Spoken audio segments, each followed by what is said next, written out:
বুধবার শিলিগুড়িতে লংতরায় গরু মশলার পক্ষ থেকে এক সাংবাদিক সম্মেলনের আয়োজন করা হয়। সাংবাদিক সম্মেলন উপস্থিত থেকে নেতৃত্বরা জানায়, ত্রিপুরা থেকেই কোম্পানির যাত্রা শুরু হলেও তা পরবর্তী সময় উত্তর পূর্বাঞ্চলের বিভিন্ন রাজ্যে বাজারজাত করা সম্ভব হয়েছে।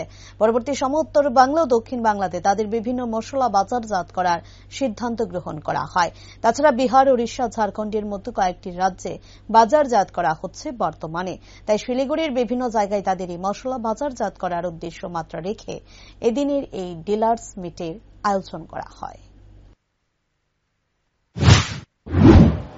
আজকে এই সাংবাদিক সম্মেলনের মেইন উদ্দেশ্য হচ্ছে, আমরা লংতরাই কোম্পানি, আমাদের যাত্রা শুরু হয় ত্রিপুরা থেকে।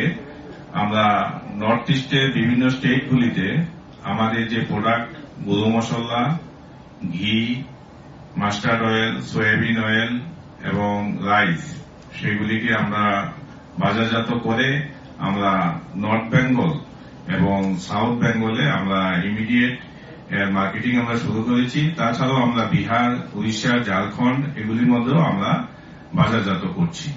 তো আজকে এই শিলিগুড়িতে আমাদের এই যে ডিলার্স মিট, এই ডিলার্স মিট আমরা মনে করি যে ডিলাররা যারা আমাদের এই প্রোডাক্ট আমাদের কনজিউমারের কাছে পৌঁছিয়ে দেবে, তার একটা বিশেষ মাধ্যম হচ্ছে আমাদের এই ডিলার্স বন্ধুরা।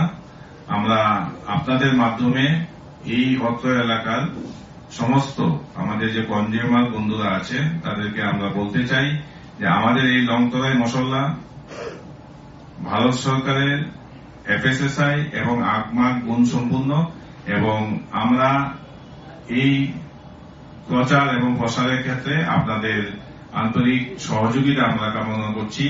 এবং আমরা আগামী দিনে আমাদের প্রোডাক্ট কিভাবে আমাদের কনজিউমারের কাছে পৌঁছানো যায় এই ডিলার এবং ডিস্ট্রিবিউটারের মাধ্যমে, তার জন্য আমরা আজকে একটা আলোচনা এখানে